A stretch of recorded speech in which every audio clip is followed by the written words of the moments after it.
அன்னிலேருந்து இன்னி வரைக்கும் சொல்லிட்டு இருக்கு. இந்த சர்வே இதெல்லாம் நம்ம கண்டுக்கிறதே கிடையாது அப்படின்னு. நல்ல காலத்துக்கு இன்னைக்கு பல பேர் அதை சொல்ல ஆரம்பிச்சிருக்காங்க. சொல்லப்போனா இன்னும் சில பேர் இதெல்லாம் பேன் பண்ணணும்.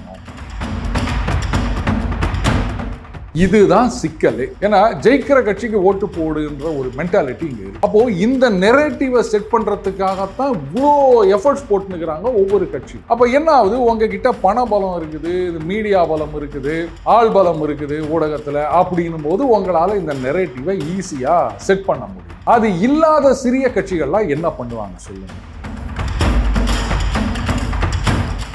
இந்த தடவை சூரியனுக்கு ஓட்டு போட்டா அடுத்த தடவை ரெட்டலை, அதுக்கு அடுத்த தடவை சூரியன், அதுக்கு அடுத்தது ரெட்டலை, இப்படித்தான் நான் போடுவேன். ஏன்னா பச்சவன் அதெல்லாம் தெரியாது, நான் இப்படி மாத்தி மாத்தி தான் போடுவேன் இப்படின்ற கும்பலும் இருக்குது. அவர் படத்துல இருக்க பாப்புலாரிட்டியை வச்சு ஆட்சிக்கு ஆட்டையை போடலாம்னு நினைக்கிறாரு. அவர் பாப்புலாரிட்டியை வச்சு இன்ஸ்டால எனக்கு சப்ஸ்கிரைபர் ஏத்திக்கலாம் அப்படின்னு நான் பாக்குறேன். இவ்வளவுதான் வித்தியாசம். இடி கூப்பிட்டு எஃப்ஐஆர் போட சொன்னாங்கல்ல, அந்த மாதிரிலாம் இழுத்தடிக்க முடியாது. சிபிஐ கரெக்டாக 14 டே முடிஞ்சவொடனே 15th day excuse me where is the file அப்படின்னு நிற்பாங்க. கொடுக்கலன்னா அவங்க நேராக கோர்ட்டில் போய் சொல்லிடுறாங்க, ஐயா நீங்கள் சீக்கிரம் முடிக்கணும்னு சொன்னீங்க, எங்ககிட்ட ஃபைல் வரல. பழனி கோயிலுக்கு பால் காவடி எடுக்கிறேன்னு அவங்களே வேண்டிக்கின்னு வேளாங்கண்ணிக்கு போவாங்க. அதுக்கப்புறம் வர வழியில் நாகூர் தர்காவுக்கு போயிட்டு வருவாங்க. இது காலங்காலமாக நம்ம பார்த்துட்டு இருக்கிறது. அதுவும் அந்த திருச்சி மணப்பாறை பக்கத்துலேருந்து வேளாங்கண்ணிக்கு நடந்தே போவாங்க. இங்கே சென்னையிலேருந்து போகிறவங்களும் நிறைய பேர் இருக்காங்க. அதில் இந்துக்கள் எத்தனை பேர் இருக்காங்க இல்லையா? இது காலங்காலமாக இருந்துட்டு வருது. ஆனால் இந்த மாதிரி பெரிய அளவில் பேசப்படுவது அரசியல்வாதிகள் பண்ணுறது மட்டும்தான். எல்லா மத தலங்களுக்கும் போகிறோம், மத நல்லிணக்கம், மத ஒற்றுமை அப்படின்னு எல்லாரும் பேசுகிறாங்க. ஜாதி ஒற்றுமைன்னு யாராவது பேசுகிறாங்க? ஜாதி நல்லிணக்கம்னு யாராவது பேசுறாங்களா? ஏன் பேச மாட்டேங்கிறாங்க? இங்க தான் இருக்குது சூட்சுமம். ஜாதி ஜாதியா நாம பிரிஞ்சு இருக்கிற வரைக்கும் தான் அரசியல்வாதிகளுக்கு லாபம். இதெல்லாம் போடுற வேஷங்கள். இத்தனை வருஷமா அவர் இது மாதிரி தான் போயிட்டு வந்தார. வெள்ள தெரியாது, ஆனா பாக்கெட்டுக்குள்ள நாரும். அந்த மாதிரி தான் இருக்குது. மனசுக்குள்ள இருக்குது அந்த ஜாதி. நம்ம ஜாதிக்காரங்கெல்லாம் பதவியில் இருக்கும் போதே வாங்க எல்லாம் செஞ்சுக்காங்க, ஜாதிக்காரங்க சொல்லு போதும் சொன்ன முறை இன்னைக்கு மந்திரி ஆகிறேன். அப்புறம் நாங்கள் ஜாதியை ஒழித்து விட்டோம்னு சொல்லி நிற்கிறோம். அசிங்கமா இல்லாது இதான், இவ்வளவுதான், வேற ஒண்ணுமே கிடையாது. எல்லாம் விளம்பரம்.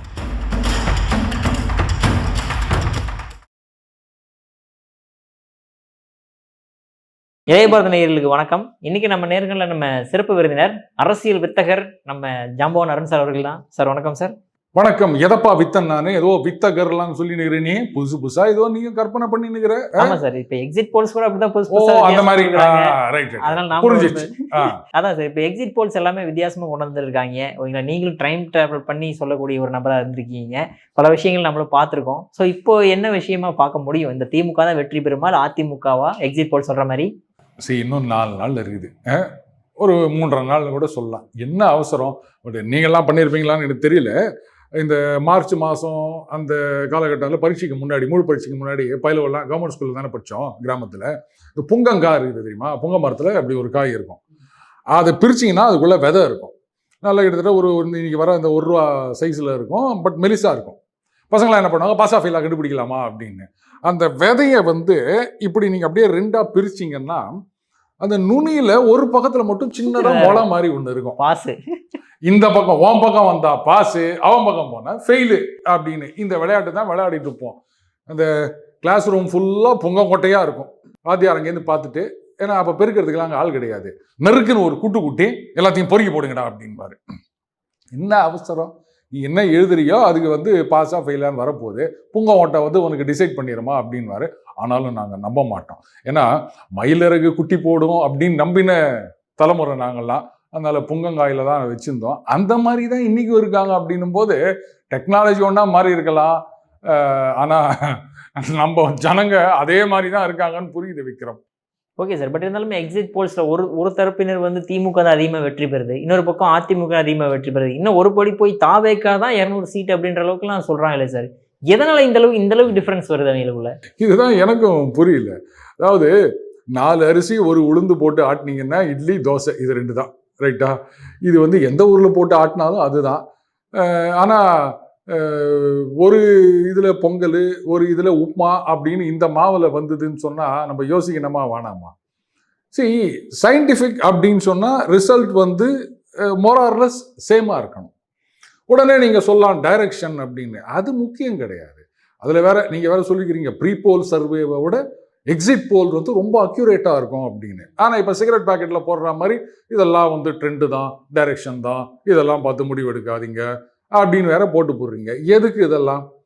அடுத்தது ஒரு பக்கம் திமுக ஜெயிக்கிறதுல ஆரம்பிச்சு அதிமுக ஜெயிக்குது, தாவேகா ஜெயிக்குதுன்ற வரைக்கும் போயிட்டாங்க. எல்லாரும் சயின்டிஃபிக் பேசிஸ் அப்படின்னு சொன்னா ஒவ்வொருத்தருக்கும் எப்படி ஒவ்வொரு முடிவு வரும்? இதுல இருந்தே தெரியலையா? நாம அன்னிலேருந்து இன்னி வரைக்கும் சொல்லிட்டு இருக்கோம் இந்த சர்வே இதெல்லாம் நம்ம கண்டுக்கிறதே கிடையாது அப்படின்னு. நல்ல காலத்துக்கு இன்னைக்கு பல பேர் அதை சொல்ல ஆரம்பிச்சிருக்காங்க. சொல்லப்போனா இன்னும் சில பேர் வந்து இதெல்லாம் பேன் பண்ணணும். அந்த நியூட்ரல் ஓட்டர்ஸ் அன்னைக்கு ஒருத்தர் பார்த்தேன், அந்த போஸ்டல் பேலட் போட்டிருக்காரு போல இருக்கு. அவர்கிட்ட போய் ஏதோ பேட்டி எடுத்திருக்காங்க போல இருக்கு. ஏன்னா எலெக்ஷனுக்கு முன்னாடி வந்த வீடியோ. என்னங்க நீங்கள் ஓட்டு போட்டுட்டீங்களா அப்படின்றாரு. ஆமாம் போட்டுட்டோம் அப்படின்ன உடனே அப்போ தான் போஸ்டல் பேலட்னு ஒன்று. யாருக்கு ஓட்டு போட்டிங்கன்னா அதெல்லாம் சொல்லக்கூடாது தம்பி, கான்ஃபிடென்ஷியல் அப்படின்னு சொல்லிட்டு அந்த முதியவர் என்ன சொல்றாரு, யார் ஜெயிக்கிற மாதிரி இருக்காங்களோ அவங்களுக்கு தான் ஓட்டு போடணும். இதுதான் சிக்கலே. ஏன்னா ஜெயிக்கிற கட்சிக்கு ஓட்டு போடுன்ற ஒரு மென்டாலிட்டி இங்கே இருக்குது. அப்போ இந்த நெரேட்டிவை செட் பண்றதுக்காகத்தான் இவ்வளோ எஃபர்ட்ஸ் போட்டுனுக்கிறாங்க ஒவ்வொரு கட்சியும். அப்போ என்ன ஆகுது, உங்ககிட்ட பண பலம் இருக்குது, மீடியா பலம் இருக்குது, ஆள் பலம் இருக்குது ஊடகத்தில் அப்படின்னும் போது உங்களால் இந்த நெரேட்டிவை ஈஸியாக செட் பண்ண முடியும். அது இல்லாத சிறிய கட்சிகள்லாம் என்ன பண்ணுவாங்க சொல்லுங்க? இதை நம்ம பண்ணலை அப்படின்னு சொன்னால் is it not influencing the voters? அதில் பார்த்தீங்கன்னா ப்ரீபோல் சர்வேல வந்து ஃபயர் விட்டு இவ்வளோ 40% 50% அப்படின்னு சொல்லிட்டு எக்ஸிட் போல்னு வரும்போது 2 கூட ஜெயிக்காது. எப்படிங்க இவ்வளோ ஒரு பெரிய மாற்றம் எப்படிங்க வரும்? ப்ரீபோல்ல வந்து திமுக 140 அப்படின்னு சொல்றீங்க, எக்ஸிட் போல்ல அது ஒரு 150 160 அப்படி இன்க்ரீஸ் ஆனாலோ இல்லை 130 120 டிக்ரீஸ் ஆனாலோ இதை என்னால் ஏற்றுக்க முடியும். ரைட், ஓகே, ஏதோ கடைசி 2-3 நாட்களில் ஏதோ மாற்றம் இருந்திருக்கு அப்படின்னு சொல்லலாம். ஆனால் நீங்கள் ஒரு கட்சிக்கு 140 அப்படின்னு சொல்லிட்டு அதுக்கப்புறம் எலெக்ஷன் முடிஞ்ச பிறகு எக்ஸிட் போல்னு சொல்லிட்டு வெறும் 40 தான் அப்படின்னு சொன்னா அப்போ உங்களுடைய சர்வே மேலேயே எனக்கு வந்து சந்தேகம் வருது இல்லையா? அப்போ ஒருவேளை நீங்கள் வந்து அந்த ஓட்டர் இதை இன்ஃப்ளூயன்ஸ் பண்ணுறதுக்காக இந்த மாதிரி 140 சொன்னீங்களோ அப்படின்ற கேள்வி வரத்தானே செய்யும். அடுத்தது உடனே ஒன்று சொல்லிக்கிறது, அப்படி இல்லை நாங்கள் வந்து இத்தனை தொகுதிகள்லாம் பண்ணோம் அப்படின்னா, எங்க 10 தொகுதியில் 50 தொகுதியில் 100 தொகுதி கூட வச்சுக்கோங்க. 100 தொகுதியில் சர்வே எடுத்துட்டு 234 தொகுதிக்கு எப்படி எக்ஸ்ட்ரா போலேட் பண்ண முடியும் நீங்க?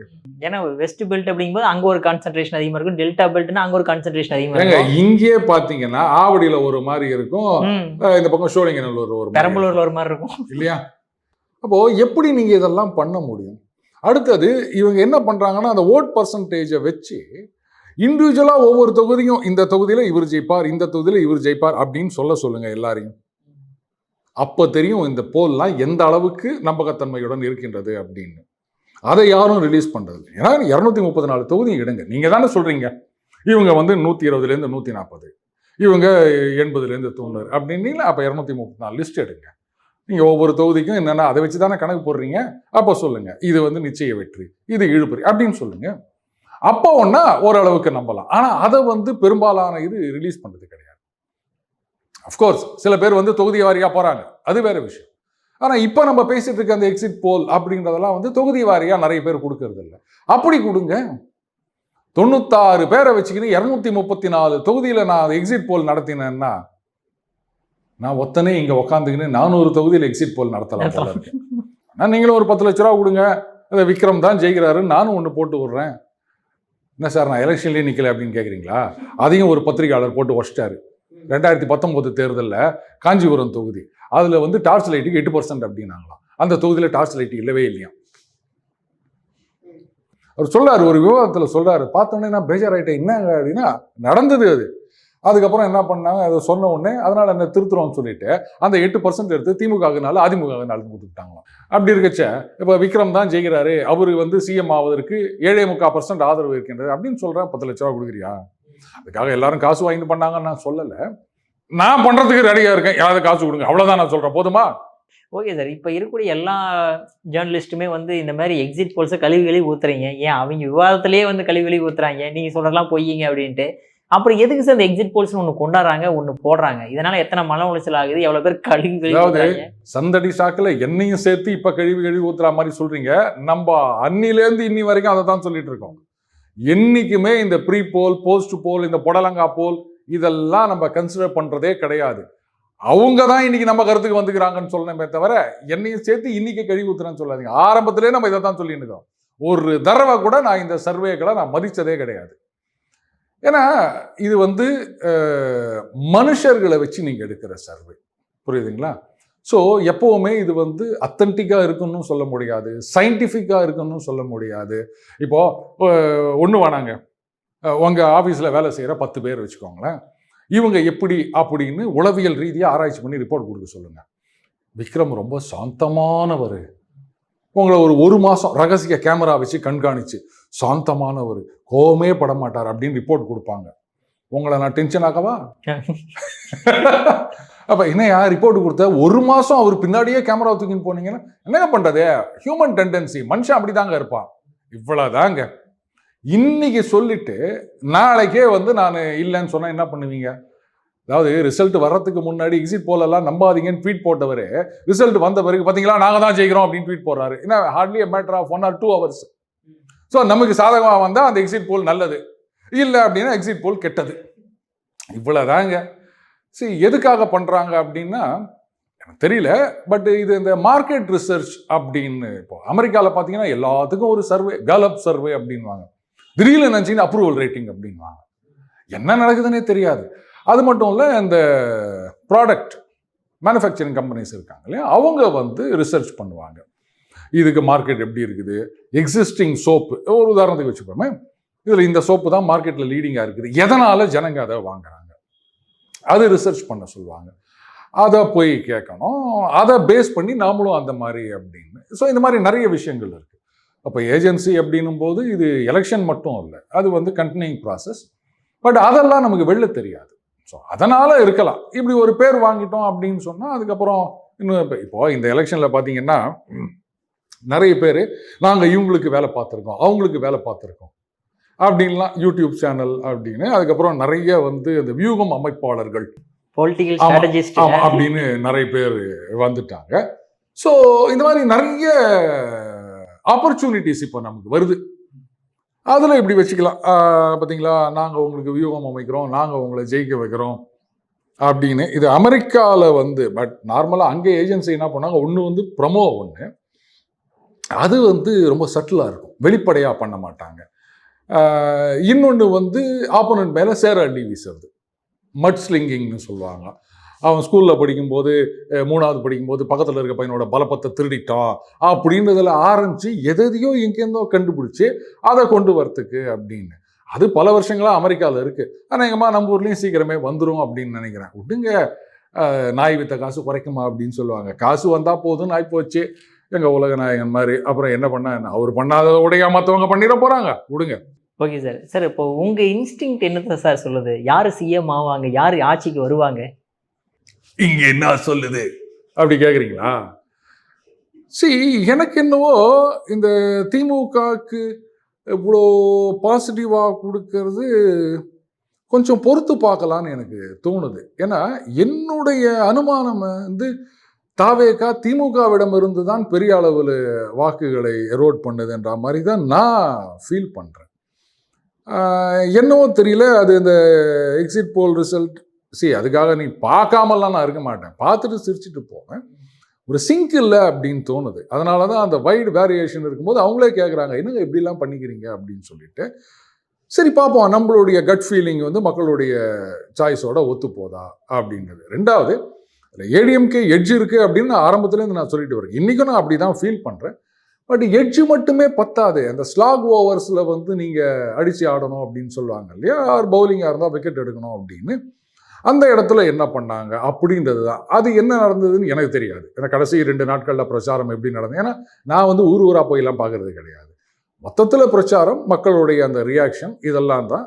இந்த கடைசி 2 நாள் சைலண்ட் கேம்பெயின் நடந்தது இல்லையா, அப்போ என்ன நடந்ததுன்றது நமக்கு தெரியாது. ஸோ அதில் நிறைய முடிவுகள் மாறுவதற்கு வாய்ப்பு இருக்கின்றது. மக்களுடைய இதுவே சொல்கிறேன் நான். நேற்று வரைக்கும் வந்து அவங்களுக்கு ஓட்டு போடுறேன்னு சொல்லிட்டு கடைசி நேரத்தில் அங்கே போயிட்டு வேற ஒருத்தருக்கு ஓட்டு போடுறது இல்லாமல் இருக்கும். இதுவும் நான் நிறைய பேர் பார்த்துருக்கேன். யங்ஸ்டர்ஸே நிறைய பேர் சொல்லி அதுக்கு தான் ஓட்டு போடலாம்னு வச்சுருந்தேன், கடைசியில் அங்கே போனோடனே இதுக்கு போட்டேன் அப்படின்னா என்னென்னா அதனோட சீரியஸ்னஸ் தெரியல. அடுத்தது, இதை மாற்றம் வேணும் அப்படின்னு சொல்றாங்கல்ல, இதெல்லாம் சும்மா ஒரு வெற்று கோஷம் தான் நான் பார்க்குறேன். என்ன மாற்றம் அப்படின்னா, பொதுவாக மாசத்துக்கு ஒரு சோப்பு வாங்குறவங்க நம்ம நிறைய பேர் பார்ப்போம். எதுக்குடா அந்த சோப்பு நல்லா தான் இருக்கு, அது இதை விட நல்லா இருக்கா பார்க்கலாம். சரி, அந்த மாதம் வாங்கினேன், அந்த சோப்பு நல்லா இல்லை, பழைய சோப்பு போவே இல்லை, வேற ஒரு சோப்பு. இப்படி மாதம் ஒரு சோப்பு தேய்ச்சிட்டு இருக்கவங்களாம் இருக்காங்க. அந்த மாதிரி இதில் என்னுடைய நண்பர் ஒருத்தர் இருக்கார், மெத்த படித்தவர், ஒரு அதிகாரியாக இருந்தவர். அவர் என்ன தெரியுமா லாஜிக் வச்சுக்கிறாரு, இவங்க அவங்கன்றது அஃபினிட்டிலாம் கிடையாது. இந்த தடவை சூரியனுக்கு ஓட்டு போட்டா அடுத்த தடவை ரெட்டலை, அதுக்கு அடுத்த தடவை சூரியன், அதுக்கு அடுத்தது ரெட்டலை, இப்படி தான் நான் போடுவேன். ஏன்னா பச்சைவன் நீ, அதெல்லாம் தெரியாது, நான் எப்படி மாற்றி மாற்றி தான் போடுவேன் இப்படின்ற கும்பலும் இருக்குது. அதனால இது 4ஆம் தேதி தான் அந்த பொட்டிக்குள்ள தான் அந்த மந்திரம் மறைந்திருக்கின்றது. அது வரைக்கும் வரதெல்லாம் நான் வந்து அப்படியே சும்மா அப்படியா அப்படின்னு போயிடும், அவ்வளோதான். Okay sir. சார் இப்போ நான் நிறைய பேரை பேட்டி எடுக்கும்போது என்ன சொல்கிறாங்க அப்படின்னு பார்த்தீங்கன்னா, இந்த விஜய் அவர்களுடைய அந்த தற்கொலை கூட்டம்ன்ற மாதிரி சொல்கிறாங்க. பட் அவங்கெல்லாம் வந்து கொஞ்சம் பெற்றோர்களும் கொஞ்சம் கவனமாக இருங்க. ஏன்னா அவங்க இப்போ ரீல்ஸ் போகிறதெல்லாம் பார்த்தா பயமாக இருக்குது. விஜய் அவர்கள் ஒருவேளை தோத்தர்றாரு, ஆனால் ரொம்ப படுதோல்வி அடைகிறாரு அப்படிங்கும்போது அவங்களால தாங்கிக்க முடியாமல் பக்கத்தால் இருக்கிறவங்க தூண்டி விட்டு என்னமோ விஜய் விஜய்னு கடைசியில் இப்படி ஆயிடுச்சு அப்படிங்கும்போது அவங்க தப்பான முடிவுகள் எடுக்க வாய்ப்புகள் உண்டுன்ற மாதிரி பேசுகிறாங்களே சார். அதெல்லாம் நடக்காது. அவர் படம் எத்தனை தோத்துக்குது, படம் வேற, அப்புறம் அரசியல் எல்லாம் ஒண்ணுதான்ப்பா. அவரு படத்துல இருக்க பாப்புலாரிட்டியை வச்சு ஆட்சிக்கு வந்து ஆட்டையை போடலாம்னு நினைக்கிறாரு. அவர் பாப்புலாரிட்டியை வச்சு இன்ஸ்டால எனக்கு சப்ஸ்கிரைபர் ஏத்திக்கலாம் அப்படின்னு நான் பாக்குறேன். இவ்வளவுதான் வித்தியாசம். இதெல்லாம் இப்போ இதுல பெரும்பாலும் இந்த வீடியோ போடுறவங்க எல்லாம் பாருங்க, எங்கேயாவது ஒரு இடத்துல இன்ஸ்டா இன்ஃப்ளூயன்சர் அந்த மாதிரி கேட்டகரியில தான் இருக்காங்க. யாருமே வந்து எனக்கும் இதுக்கும் சம்பந்தமே கிடையாது, நான் வந்து சோசியல் மீடியாவில் சும்மா பார்க்கறதோட சரி அப்படின்றவங்களுடைய வீடியோ ரொம்ப ரொம்ப கம்மி. அந்த வீடியோலாம் எடுத்து பார்த்தீங்கன்னா மற்றவங்க எடுக்கிறது 2500 ரூபா வந்து இது வந்து யாரோ நியூஸ் ரிப்போர்ட்டர் அந்த மாதிரி யாரோ எடுத்தது. மற்றபடி வந்து இவருக்கு தான் வெற்றி வரணும், அவருக்கு அப்படி பண்ணிட்டாங்க, இவருக்கு அப்படி பண்ணுறாங்க அப்படின்றவங்கெல்லாம் பெரும்பாலும் ஏதோ ஒரு வகையில் ஒரு இன்ஸ்டா பேஸில் தான் இருக்காங்க. ஸோ அவர் வந்து ஆட்சியை பிடிக்கணும்னு நினைக்கிற மாதிரி இவங்க சப்ஸ்கிரைபரை பிடிக்கணும் அப்படின்னு நினைக்கிறது தப்பே கிடையாது. ஒருத்தரை வச்சு பலனடையலாம் அப்படின்னு நினைக்கிறாங்க. அதுதான் நான் பார்க்குறேனே தவிர, இதில் யாரோ கூட போட்டிருந்தாங்க, இதில் வந்து மர்ச்சன்டைஸ்லாம் விற்கிறாங்க, சொக்கா, இந்த விசிலு, அப்புறம் அந்த துண்டு, அதெல்லாம் ரைட்டு விற்கட்டும், என்ன இப்போ இது வந்து ஒரு ஆப்பர்ச்சுனிட்டி அப்படின்னு யாரோ நான் விற்றுட்டு போட, அதெல்லாம் நான் தப்புன்னெலாம் சொல்லலை. பட் இது வெறும் ஒரு எம்எல்எம் மாதிரி தான் எனக்கு தெரியுது. அதனால் அப்படி வந்து அவ்வளோ பெரிய வெறித்தனமான ரசிகராக இருந்தால் படம் ஓடல அப்படின்னும் போது சரி நான் 4 டிக்கெட் வாங்கிட்டு போய் படம் பார்க்குறேன்னு யாராவது போயிருக்கணும்ல. அதெல்லாம் எப்படி செய்வோம், அவ்வளோதான். இதெல்லாம் சும்மா அப்படி எலெக்ஷனுக்கு முன்னாடி போடுவாங்களே தவிர அதெல்லாம் சீரியஸாக எடுத்துக்காதீங்க. யாரும் எடுத்துக்க கூடாதுன்றது தான் என்னுடைய வேண்டுகோள். அண்ட் இதில் வந்து இந்த சின்ன குழந்தைங்களை வச்சு சின்ன பசங்களை வச்சு வீடியோ போட்டவங்கலாம் என்ன, அந்த பசங்களை வந்து இன்ஸ்டாவில் இல்லை ட்விட்டரில் அக்கௌண்ட் ஓப்பன் பண்ணி போட்டாங்க, பெரியவங்க தானே, அவங்க சொல்லி தானே இவங்க பேசியிருப்பாங்க. இல்லை சொல்லாமையே பேசினாங்கனாலும் இதெல்லாம் எதுக்கு வந்து நீங்கள் ரீல்ஸ் எடுத்துன்னு வெளில போடணும்? அப்போது இதை பரப்புறதுன்றது பெரியவங்க தான். ஸோ அதனால் அவங்க பார்த்துப்பாங்க, don't worry. Okay sir. Sir அதே மாதிரி இப்போ வந்து அந்த டிரான்ஸ்ஃபார்மர் ஊழலில் வந்து செந்தில் பாலாஜி அவர்களுக்கு வந்து சிபிஐ கேஸ் வந்து இப்போ சொல்லியிருக்காங்களே சார், என்னதான் நடந்தது, என்ன ஆக போகுது? அதாவது கார்ட்டலைசேஷன் அப்படின்னு சொல்லுவாங்க. இது வந்து அந்த டெண்டரில் ஒரு முக்கியமான விஷயம். எல்லாரும் ஒரே ரேட் கோட் பண்ணியிருந்தாங்கன்னா அது வந்து கோயின்சிடன்ஸே கிடையாது. இது ஏதோ பேசி வச்சு தான் பண்ணியிருக்காங்க அப்படின்னு. அப்போ என்ன பண்ணுவாங்க, லெட்டஸ் சே இப்போ அதாவது இந்த L1 L2ன்னு சொல்லுவாங்க, H1 H2 அப்படின்வாங்க. அதாவது நமக்கு வந்து இந்த ரெவென்யூ கான்ட்ராக்டு ஆர் வந்து ஒர்க்ஸ் கான்ட்ராக்ட் அப்படின்னு சொல்லுவாங்க. ஒர்க்ஸ் கான்ட்ராக்ட்னா இப்போ ரோடு போடுறோம் அப்படின்னீங்கன்னா, இப்போ அந்த 1 கிலோமீட்டருக்கு சரி நீங்கள் வந்து 1 கோடி ரூபா கோட் பண்ணுறீங்க, அப்போ இன்னொருத்தர் வந்து 80 லட்ச ரூபா கோட் பண்ணுறாரு அப்படின்னும் போது இது கவர்மெண்ட் கொடுக்குது ஒர்க்ஸ் கான்ட்ராக்ட். அப்போ என்ன பண்ணுவாங்க, யார் லோயஸ்ட்டு அப்படின்னு பார்த்து அவங்களுக்கு அலாட் பண்ணுவாங்க, L1 L2 L3 அப்படின்னு. இப்போது ரெவென்யூ கான்ட்ராக்ட் அப்படின்னும் போது லெட்டஸ் சே இப்போ ஒரு டோல் பூத் நீங்கள் இது பண்ணுறீங்க அப்படின்னா, ஒருத்தர் சொல்கிறாரு பாருங்கள் இந்த டோலை எங்ககிட்ட கொடுத்துருங்க, நாங்கள் உங்களுக்கு வருஷத்துக்கு 1 கோடி கொடுக்குறோம். நீங்கள் இன்னொருத்தர் வந்து 1.5 கோடி கொடுக்குறேன்றார். அப்போ H1 H2 H3ன்னு போவாங்க. ஹையஸ்ட் யாருக்கு கோட் பண்ணுறாங்களோ அவங்களுக்கு கொடுப்பாங்க. இப்போது ஒரு 300 கிலோமீட்டர் ரோடு போடுறோம், அதுக்கு வந்து 300 கிலோமீட்டரும் ஒட்டுக்காக கொடுக்க மாட்டாங்க, பார்ட்டாக பிரித்து கொடுக்கறதுன்றது ஒரு பழக்கம் இருக்குது. ஒரு உதாரணத்துக்கு சொல்கிறேன். அப்போ வந்து எல்லாருமே ஒரே ரேட்டு கோட் பண்ணியிருந்தாங்கன்னா நீங்கள் யாருக்குன்னு கொடுப்பீங்க? எல்லாமே ஒரே ரேட்டு தான் இருக்கும். அப்போ நான் எல்லாருக்கும் ஷேர் பண்ணி கொடுப்பீங்களா? அப்போவே தெரிஞ்சிருச்சு இது வந்து it is not a coincidence, இது ஏதோ பேசி வச்சுக்கின்னு பண்ணுறாங்க அப்படின்னு. அப்போ பேசி வச்சுன்னு இந்த ரேட்டு கோட் பண்ணுறாங்க அப்படின்னு சொன்னால் அப்போ வந்து அதை ஏற்றுக்கக்கூடாது அப்படின்னு கைட்லைன்ஸ் இருக்குது. ஆனால் இதுக்கு என்ன ஒரு ஜஸ்டிஃபிகேஷன் சொல்லாரு செந்தில் பாலாஜி அவர்கள் பேசியிருந்தார், அந்த வருஷத்துலேருந்து இப்படித்தான் நடக்குது அப்படின்னு. எந்த வருஷத்துலேருந்து ஒன்றா எப்படி ஒன்றா நடக்கட்டும், இப்போ தானே நாங்கள் பார்த்தோம். எத்தனை பேர் ஹெல்மெட் போடாம போனாலும் பரவாயில்ல, நான் பிடிக்கும் போது நீ தான் ஹெல்மெட் போடாம வந்த, அந்த மாதிரியா சார்? இப்போ டிஇஓ இன்ஸ்பெக்ஷன் வராருன்னு சொல்லுவாங்க. அப்போ உடனே வாத்தியார் என்ன சொல்லுவார், எல்லாம் ப்ரௌன் ஷீட் அட்டை போட்டணும் வரணும்னு சொல்லுவார். அன்றைக்கி வந்து ஒரு பையன் ஸ்கூலுக்கு வந்திருக்க மாட்டான், லீவு. அவன் அடுத்த நாள் டிஓ இன்ஸ்பெக்ஷன் போது நம்ம வழக்கம் போல் சூப்பர் ஸ்டார் படம் போட்ட நியூஸ் பேப்பரில் அட்டையை போட்டுன்னு வந்திருப்பான். உடனே டிஓ வருவார், அவரும் வரும்போது இந்த நியூஸ் பேப்பர் அட்டையை பார்த்த உடனே, என்னடா இது மாதிரி பண்ணியிருக்கேன் சார், நான் 1வது படிக்கும் போதுலேருந்து இப்படி தான் சார் போட்டுனுக்கிறேன் அப்படின்னு சொன்னால் சும்மா விட்டுருவாங்களா? ஆனால் அதில் இன்னொன்று சொல்லியிருக்காரு, அரசுக்கு எந்த விதமான இழப்பும் இல்லை, இதுக்கான ஆதாரங்களை நாங்கள் சொல்லுவோம் அப்படின்னு இருக்கார். பட் கோர்ட்டில் வந்து 2 வாரத்துக்குள்ளே ஹேண்ட் ஓவர் பண்ணணும் கேஸ் ஃபைலை அப்படின்னு சொல்லிட்டாங்க. சிபிஐ விரைவாக முடிக்க வேண்டும் அப்படின்னு சொல்லியிருக்காங்க. அப்போது இதுக்கு வந்து தடை கோரி நீங்கள் சுப்ரீம் கோர்ட்டுக்கு போனோம், கிடைக்கலை ஆர் லிஸ்ட் ஆகலை அப்படின்னு சொன்னால் அப்போ நீங்கள் வந்து அந்த இடி கூப்பிட்டு எஃப்ஐஆர் போட சொன்னாங்கல்ல, அந்த மாதிரிலாம் வந்து இழுத்தடிக்க முடியாது. சிபிஐ வந்து கரெக்டாக 14 டே முடிஞ்சவொடனே 15th டே வந்து excuse me where is the file அப்படின்னு வந்து நிற்பாங்க. கொடுக்கலன்னா அவங்க நேராக கோர்ட்டில் போய் சொல்லிடுறாங்க, ஐயா நீங்கள் வந்து சீக்கிரம் முடிக்கணும்னு சொன்னீங்க, எங்ககிட்ட ஃபைல் வரல அப்படின்ருவாங்க. அங்கே போயிட்டு நாங்கள் சுப்ரீம் கோர்ட்டுக்கு போகிறோம் வெயிட் பண்ணிட்டு இருக்கோம் அப்படின்லாம் சொல்ல முடியாது. Either you should get a stay or hand over the files, அவ்வளோதான். அண்ட் இந்த டெண்டர் விவகாரங்களில் வந்து சிபிஐயோடைய அந்த இன்வெஸ்டிகேஷன் வந்து ரொம்பவே எஃபெக்டிவாக இருக்கும். ஏன்னா சிபிஐ வந்து ப்ரீமியர் இன்வெஸ்டிகேட்டிங் ஏஜென்சி அப்படின்னு சொல்கிறோம். பட் அதனுடைய கம்போசிஷன் எப்படின்னு கேட்டிங்கன்னா, பேங்க்லேருந்து, கஸ்டம்ஸ்லேருந்து, சென்ட்ரல் எக்ஸைஸ்லேருந்து, இன்கம் டேக்ஸ் டிபார்ட்மெண்ட்லேருந்து, ரயில்வே டிபார்ட்மெண்ட்லேருந்து இப்படி இருக்கவங்கலாம் இது பண்ணுவாங்க. ஏன்னா எல்லா மினிஸ்ட்ரிஸ் எல்லா விதமான கேசஸையும் அவங்க டீல் பண்ணுறாங்கன்றதுனால அங்கேருந்து டெப்டேஷனில் போவாங்க.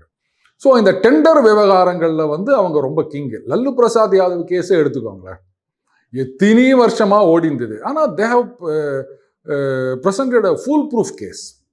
இப்போ அந்த கேஸ் சூடு பிடிச்சிருக்கு. அந்த அந்த ஐஆர்சிடிசி அந்த கான்ட்ராக்டு இந்த விஷயங்கள்லாம், இந்த கேஷ்வார் ஜாப்னு சொல்லுவாங்க, அந்த மாதிரி நிலம் வாங்கினது, அந்த மாதிரி விஷயங்கள்லாம் ரைட். அப்போ அங்கே வந்து இவர் அறப்போர் இயக்கம் அவங்க சொல்லியிருக்காங்க, பாருங்க மார்க்கெட் ரேட்டை விட இது அதிகமாக இருக்குது அப்படின்னு. இத்தனை வருஷமாக பண்ணுறோன்றது ஒரு ஜஸ்டிஃபிகேஷன் கிடையாது. மார்க்கெட் ரேட் என்னவா இருந்தது, ஸ்பெக்கு மாற்றிருக்காங்களா, அதனால் என்ன டேமேஜ், எவ்வளோ லாஸு, அந்த ஸ்பெக்கு மாற்றினது நிஜமாகவே வந்து தேவைதானா இல்லை வந்து சும்மா ஒரு சிலரை ஒதுக்கிறதுக்காக பண்ணதா, இந்த மாதிரி விஷயங்கள்லாம் சிபிஐ இன்வெஸ்டிகேஷனில் வரும். ஆனால் எனக்கு என்னென்னா, அந்த அறப்போர் இயக்கம் அப்படின்ற ஒரு இயக்கம் தான் இதுக்காக இவ்வளோ வருஷமாக பாடுபட்டிருக்காங்களே தவிர, ஏன் வந்து அரசியல் கட்சிகள் இதை கையில் எடுக்கலை? ஒருவேளை 87லேருந்து நடக்கிறது அப்படின்னா எல்லா ஒன்றுகளை ஒன்று தான் அப்படின்னு விட்டாங்களா? 2 வாரம் ரிசல்ட்டுக்கு 4 நாள், இதுக்கு 2 வாரம் வெயிட் பண்ணுவோம், என்ன நடக்குதுன்னு பார்ப்போம். Okay sir. அதே மாதிரி கே நேரு அவர்கள் மேலேயுமே அந்த நீங்கள் வந்து சார்ஜ் ஷீட், அதாவது என்ன எஃப்ஐஆர் போடணும் அப்படின்ற விஷயத்தில் இப்போ என்ன சார் நிலைப்பாடு பற்றி சொல்லியிருக்காங்க கோர்ட்டு? அதாவது கே நேரு அவர்கள் சொல்லியிருக்காரு, என்னுடைய ஸ்டாண்டை கேட்கல அப்படின்னு. பட் இது வந்து பர்டிகுலராக நேம் சொல்லலை, இந்த கேஸில் வழக்கு பதிய வேண்டும் அப்படின்னு. அது கோர்ட்டில் கூட ஏதோ அப்சர்வேஷன் சொல்லியிருக்காங்க, இப்போ தள்ளி வச்சிருக்காங்க. மறுபடியும் விசாரணைக்கு வரும்போது அப்போ தெரியும். பட் இவருக்கு வந்து நோட்டீஸ் கொடுத்து ரிப்ளை வாங்கி பண்ணுறதா அதெல்லாம் வேற. But anyway the case is going on. முன்னாடியே எடுத்துருக்கணும், இடியில் ரொம்ப லேட் பண்ணிட்டாங்க. Right, will wait for the judgment. FIR போடுவாங்களா? அதான் ஜட்ஜ்மெண்ட்டில் தான் தெரியும் அவங்க என்ன. சரி, அப்படியே அவர் தரப்பை கேட்டாலும் அது ஓகே, ஆமாம் இவருக்கும் வந்து ஆப்பர்ச்சுனிட்டி கொடுக்கணும் அப்படின்னு கேட்டாலும், it is for the court to decide whether to file FIR or not அப்படின்றது. இப்போ அந்த டெண்டர் விஷயத்திலேயே கோர்ட்டில் என்ன சொல்லியிருக்காங்க, ஒரு புகார் அப்படின்னு சொன்னால் அதுக்காக இவ்வளோ இன்ஆர்டினேட் டிலேவா, ஒரு 3 மாதம் அப்படின்னு சொல்லலாம், 20 மாதம் கழிச்சு தான் இது பண்ணியிருக்காங்க. அதுலேயும் டிவிஎஸ்சியில் வந்து ஒன்றும் இர்ரெகுலாரிட்டி இல்லை அப்படின்னு சொல்லியிருக்காங்க. இதில் கோர்ட்டோடைய அப்சர்வேஷன் என்னென்னா, நார்மலாக இந்த மாதிரி ஒரு புகார் வந்ததுன்னா ஒரு ப்ரிலிமினரி என்கொயரி அப்படின்னு பண்ணுவாங்க. But they have conducted a mini trial. அந்த பிரிலிமினரி என்கொயரி இவ்வளவுதான் இருக்கணும் அப்படின்லாம் சொல்ல முடியாது. ஆனா இது ரொம்ப அதிகமா இருக்கு அப்படின்ற மாதிரி சொல்லியிருக்காங்க. அதுலயும் ஏதோ ஒரு அதிகாரி மீது மட்டும் விசாரணை நடத்தலாம் அப்படின்ற மாதிரி ஏதோ சொல்லியிருக்காங்க போல இருக்கு. இதுதான் கோர்ட் ஒத்துக்கல. அதனால தான் வந்து சிபிஐ கிட்ட ஹேண்ட் ஓவர் பண்ணிரு அப்படின்னு சொல்லியிருக்காங்க. ஸோ அதே மாதிரி இந்த வழக்கிலையும் பார்ப்போம் என்ன தீர்ப்பு வருது. மறுபடியும் அடுத்த விசாரணைக்கு வச்சிருக்காங்க. அது விரைவிலேயே எஃப்ஐஆர் போடுறதா இல்லையா அப்படின்ற முடிவு வந்துடும். Okay sir. சார் அதே மாதிரி இப்போ விஜய் அவர்கள் திடீர்னு கோயில் பக்கம் நிறைய போகிற மாதிரி பார்க்கப்படுது. ஸோ அதை எப்படி பார்க்குறீங்க? ஏன் திடீர்னு காலையில் நேரமாக எந்திரிச்சு கோயிலுக்கெல்லாம் போகிறாரு, மிகப்பெரிய ஒரு ஆச்சரியக்குறியாக இருக்கு. அதான் நல்ல காலம். இப்போ தற்கூறின்றதுலேருந்து ஆச்சரியக்குறியா மாத்திட்டீங்க. சி மதச்சார்பின்மை அப்படின்னா என்னன்னு புரியாம பண்ணிட்டு இருக்காங்க. புரியுதுங்களா? இப்போ நான் உங்களை ஒரே ஒரு கேள்வி கேட்குறேன் விக்ரம். பாருங்க, அவர் வந்து ஜோசப் விஜய் அப்படின்னு ஒரு சில இடங்கள்ல அழுத்தம் திருத்தமாக சொல்றாரு. சொன்னாலும் சொல்லாட்டாலும் அவர் ஜோசப் விஜய் தான். அந்த மெர்சல் படம் வந்த போது ஜோசப் விஜய் தான் போட்டார். அதுதான் அவர் பேர். அதை யாரும் குறை சொல்லலை. அவர் எந்த மதமாக இருக்கட்டும், எந்த ஜாதியாக இருக்கட்டும், ஒரு இந்தியர் அப்படின்னும் போது அவங்க எலெக்ஷனில் போட்டி போகிறத யாரும் எதுவும் சொல்ல போகிறது கிடையாது. எஸ்பெஷலி நான் சொல்ல போகிறது கிடையாது. ரைட்? இப்போ இந்த மாதிரி இவர் மதத்தை கொடுங்க. பொதுவாகவே ஒரு மதத்தை சார்ந்தவர் எல்லா மத வழிபாட்டு தலங்களுக்கும் செல்வதுதான் மதச்சார்பின்மை அப்படின்ற மாதிரி இங்க ஒரு கருத்து இருக்கு இல்லையா? அப்ப நீங்க என்ன பண்ணணும்? உங்க ஃபாலோயர்ஸ் எல்லாத்தையும் அதை ஃபாலோ பண்ண சொல்லணும். அதிகம் அரசியல்வாதிகள் மட்டும் பண்றீங்க. உங்க கட்சி தொண்டர்களை கூட அது பாருங்க, நீங்க எந்த மதமா இருந்தாலும் எல்லா வழிபாட்டு தலங்களுக்கும் செல்ல வேண்டும், நாம் போறா மாதிரி அப்படின்னு ஏன் சொல்ல மாட்டேன்றாங்க எல்லாரும்? அரசியல்வாதிகள் மட்டும் இதை செய்வதன் நோக்கம் என்ன? சரி, அடிமட்டத்தில் பார்த்தீங்கன்னா பொதுமக்கள் வந்து இங்கே வேளாங்கண்ணி கோயிலுக்கு வேண்டிய பழனி கோயிலுக்கு பால் காவடி எடுக்கிறேன்னுவாங்க. அவங்களே வேண்டிக்கின்னு வேளாங்கண்ணிக்கு போவாங்க. அதுக்கப்புறம் வர வழியில் நாகூர் தர்காவுக்கு போயிட்டு வருவாங்க. இது காலங்காலமாக நம்ம பார்த்துட்டு இருக்கிறது. அதுவும் அந்த திருச்சி மணப்பாறை பக்கத்துலேருந்து வேளாங்கண்ணிக்கு நடந்தே போவாங்க. இங்கே சென்னையிலேருந்து போகிறவங்களும் நிறைய பேர் இருக்காங்க. அதில் இந்துக்கள் எத்தனை பேர் இருக்காங்க இல்லையா? இது காலங்காலமாக இருந்துட்டு வருது. ஆனால் இந்த மாதிரி பெரிய அளவில் பேசப்படுவது அரசியல்வாதிகள் பண்ணுறது மட்டும்தான். அப்போ அதையே வேண்டுகோளா உங்க தொண்டர்களும் நீங்க வைங்களேன். மத நல்லிணக்கம்னா இதுன்னு தானே நீங்க சொல்றீங்க. இன்னைக்கு அவருக்கு ஃபயர் விடுறவங்களா என்ன சொல்றாங்க பார்த்தீங்களா? அவர் தான் வந்து மதச்சார்பின்மையின் எடுத்துக்காட்டு, மத நல்லிணக்கத்தின் எடுத்துக்காட்டு அப்படின்னு. அப்ப எல்லாரும் இந்த மாதிரி பண்ணுங்கன்னு ஒரு வார்த்தை சொல்லுங்களேன். ஏன் தலைவர்கள் மட்டும்தான் பண்ணணுமா? தொண்டர்கள் பண்ணக்கூடாதா? இதுதான் எனக்கு ஒண்ணுமே புரியல. இது தலைவர்கள் அப்போ ஓட்டுக்காக மட்டும் நீங்க பண்றீங்கன்றது புரியல இல்லையா? ஒரு கட்சியில சொல்லணும். அது பாருங்க, நீங்க எந்த பாகுபாடும் பார்க்கக்கூடாது. இதுல இன்னொன்னு கவனிக்கணும். இந்த எல்லா மதத்தலங்களுக்கும் போகிறோம், மத நல்லிணக்கம், மத ஒற்றுமை அப்படின்னு எல்லாரும் பேசுகிறாங்க. ஜாதி ஒற்றுமைன்னு யாராவது பேசுகிறாங்களா? ஜாதி நல்லிணக்கம்னு யாராவது பேசுகிறாங்களா? ஏன் பேச மாட்டேங்கிறாங்க? இங்கே தான் இருக்குது சூட்சுமம். ஜாதி ஜாதியாக நாம் பிரிஞ்சிருக்கிற வரைக்கும் தான் அரசியல்வாதிகளுக்கு லாபம். மத மோதல் இருக்கக்கூடாது, எல்லா மதங்களும் ஒன்று அப்படின்னு சொல்கிறவங்க எல்லா ஜாதியும் ஒன்றுன்னு ஒரு நாள் கூட சொன்னது இல்லையே. ஏன் சொல்ல மாட்டேங்கிறீங்க? வாயில அந்த வார்த்தை வரமாட்டேது. எல்லா ஜாதியும் ஒண்ணுதான். ஒரே ஒரு தடவை ஒரு பொய்யாவது சொல் கண்ணே அப்படின்னு ஒரு பாட்டு பாடுவாங்கல்ல, அந்த மாதிரி சும்மா ஒரு ஓட்டு வாங்குற டெக்னிக்காகவாது எல்லா ஜாதியும் ஒண்ணுதான் அப்படின்னு ஒருத்தர் சொல்லுங்க. இது வரைக்கும் எனக்கு தெரிஞ்சு யாரும் சொன்னதில்லை. இனிமேலும் சொல்லுவாங்கன்னு எனக்கு தெரியல. இங்கதான் இருக்குது அந்த மந்திரமே. மத நல்லிணக்கம்னு சொல்றவங்க ஜாதி நல்லிணக்கத்தை பேச மாட்டாங்க. என்னப்பா ஜாதி பெருசா? ஜாதி எல்லா ஜாதியும் ஒண்ணுதான்ப்பா, எல்லா கடவுளும் ஒண்ணுன்னு சொல்றோம்ல, அந்த மாதிரி எல்லா ஜாதியும் ஒண்ணுன்னு ஒரு தடவை சொல்லுங்க. எல்லா தலைவர்களும் ஒண்ணு கூடி சொல்லுங்க. அப்ப தெரியும் எது மதச்சார்பின்மை, எது ஜாதி மத வேறுபாடுகளுக்கு வேறுபட்டது அப்படின்னு. சும்மா இதெல்லாம் வந்து போடுற வேஷங்கள். இது இத்தனை வருஷமா அவர் இது மாதிரி தான் போயிட்டு வந்தாரா? அரசியலுக்கு வந்த உடனே தானே பண்றாரு. உண்மையிலேயே இவருக்கு வந்து இந்த வித்தியாசங்கள்லாம் கிடையாது, எல்லா இடத்துக்கும் போகணும், எப்பவுமே பண்ணியிருக்கணும். இப்ப அரசியலுக்கு வந்த பிறகு பண்ணீங்கன்னா இப்ப வேஷம்னு சொல்லாம வேற என்னன்னு சொல்றது?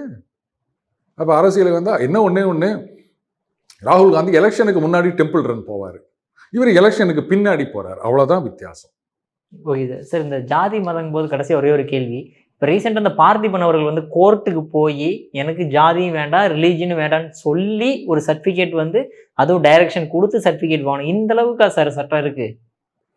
அது கூட கோர்ட்டில் சொல்லியிருக்காங்க. இதுக்கு வட்டாட்சியருக்கு அதிகாரம் கிடையாது, இருந்தாலும் ஏதோ இது பண்ணி கொடுத்துருக்கோம். இதை வந்து நீங்கள் மனசில் மாற்றம் வந்தாலே போதுமே, எதுக்கு சர்டிஃபிகேட் அப்படின்னு கேட்டிருக்காங்க. அதுக்கு வந்து அவர் சொன்னதாக பார்த்தேன், இல்லை நல்லவன்னா கூட சர்டிஃபிகேட் வேண்டி இருக்குது அப்படின்னு. எதுக்காக திடீர்னு இவர் இந்த மாதிரி ஒரு சர்டிஃபிகேட்டுக்கு போய் நின்றார்னா, இவர் ஏதோ ஜாதி பெருமை பேசினார் அப்படின்னு சோசியல் மீடியாவில் போட்டு வாட்டுன்னு மாட்டினாங்க. தொட்டு உடனே எனக்கு ஜாதி கிடையாது. எதுக்கு அங்கே போய் அந்த ஜாதியை பற்றி பேசுவானே, அதுக்கப்புறம் இப்போ வந்து எனக்கு இல்லைன்னு சொல்லுவானே. நிஜமாவே ஜாதி இல்லைன்னா என்னிலேருந்து உங்களுக்கு ஜாதி இல்லை. அவர் என்ன பேசினார்னு எனக்கு தெரியாது. ஆனால் ஏதோ ஜாதியை பற்றி பேசினார் அப்படின்னு வாட்டின உடனே தான் அவர் இந்த மாதிரி வந்து ஒரு சர்டிஃபிகேட் வேணும் அப்படின்னு போய் நின்றுக்கிறாரு. அங்கேயே அந்த மாதிரி பேசணும், இப்போ ஏன் இந்த மாதிரி வந்து டெகால்ட்டி அடிக்கணும்? இதுதான் வந்து சும்மா விளம்பரத்துக்காக பண்ணுறது அப்படின்றது. அது இத்தனை வருஷத்துக்கு மேலே அந்த சர்டிஃபிகேட் வச்சிங்கன்னா நீங்கள் என்ன பண்ண போகிறீங்க? இல்லை மனசுலேருந்து ஜாதி இல்லை அப்படின்னு சொல்லிடுவீங்களா? இங்கே தெருப்பேர்லேருந்து ஜாதியெல்லாம் எடுத்துட்டோம் அப்படின்னு சொல்கிறாங்க. அப்படியே கொஞ்சம் தூரம் போகலாமா? வாணி மகால் பக்கத்தில் ஒரு ரோடு இருக்குது, doctor Nair road. Doctor Nair road. அதுக்கு கோடம்பாக்கம் பிரிட்ஜுக்கு நேட பக்கம் வந்தீங்கன்னா கோபால மேனன் தெருன்னு இருக்குது. இதெல்லாம் என்ன பேர்? அப்புறம் பேரெல்லாம் எடுத்துட்டோம் அப்படின்னு சொல்லி நிற்கிறீங்க. தெருப்பேர்லேருந்து நீங்கள் ஜாதி எடுத்துக்கலாம், மனசுக்குள்ளே இருக்குல்ல. இந்த ஜாதி இல்லை அப்படின்னு சொல்லி படம் எடுத்தவங்கலாம் ஜாதி சங்க மாநாட்டில் கலந்துக்கின்னு தெலுங்கில் பேசுகிறதெல்லாம் நம்ம பார்த்துக்கிறோம். நாங்கள் ஜாதிக்கெல்லாம் அப்பாற்பட்டவர்கள், இது வந்து திராவிட மண்ணுன்னு சொன்னவங்கள்லாம் வேற இடத்துல போயிட்டு அது நம்ம ஜாதிக்காரங்க தான் அந்த மாவட்டத்தையே தூக்கி நிறுத்தினது அப்படின்னு பேசிட்டு வரோம். இது எப்படி இருக்குன்னா, செருப்பு அப்படின்றது வந்து ஒரு வீட்டுக்குள்ளேயோ இல்லை அலுவலகத்துக்குள்ளேயோ போறான்னா வெள்ளை கைட்டி போட்டு போக வேண்டியது. அதை வந்து பாக்கெட்டில் சொருகிட்டு போகிற மாதிரி இருக்குது. வெள்ளை தெரியாது, ஆனால் பாக்கெட்டுக்குள்ள நாரும். அது அந்த மாதிரி தான் இருக்குது. மனசுக்குள்ள இருக்குது அந்த ஜாதி. நம்ம ஜாதிக்காரங்கெல்லாம் பதவியில் இருக்கும் போதே வாங்க எல்லாம் செஞ்சுக்காங்க, ஜாதிக்காரங்க சொல்லு போதும் சொன்னவரே இன்னைக்கு மந்திரி ஆகிறார். அப்புறம் நாங்கள் வந்து ஜாதியை ஒழித்து விட்டோம்னு சொல்லி நிற்கிறோம். அசிங்கமா இல்லை அது? இதான், இவ்வளவுதான், வேற ஒண்ணுமே கிடையாது. எல்லாம் விளம்பரம். அதுவும் பார்த்திபன் அவர்கள் வந்து நம்பர் 1 விளம்பரம். இத்தனை வருஷத்துக்கு மேல இந்த சர்டிஃபிகேட் வச்சு நீங்க என்ன பண்ண போறீங்க? உங்க பசங்களுக்கு நீங்க அந்த மாதிரி வாங்கி கொடுங்க. பேர பசங்க இருந்தாங்கன்னா அவங்களுக்கு வாங்கி கொடுங்க. என்ன ஃபாலோ பண்றவங்க எல்லாம் நீங்களும் இந்த மாதிரி போய் சர்டிஃபிகேட் வாங்கிக்காங்க. கொடுக்க மாட்டேன்னு சொன்னாங்கன்னா நான் வந்து கோர்ட்ல கேஸ் போட்டு தரேன். அப்படி சொன்னீங்கன்னா நீங்க உத்தமர். விளம்பரத்துக்காக இந்த மாதிரி பண்ணி வச்சுக்கின்னு எனக்கு ஜாதி கிடையாது மதம் கிடையாது அப்படின்னா, ஜாதியை பத்தி பேசினது எதுக்காகன்னு சொல்லிட்டு அதுக்கப்புறம் இதை சொல்லட்டும். Okay sir. சார் அற்புதமாக விளக்கம் கொடுத்தீங்க சார். உங்கள் பொன்னான நேரத்தில் பேரம் ஒதுக்குனதுக்கு மிக்க நன்றி சார்.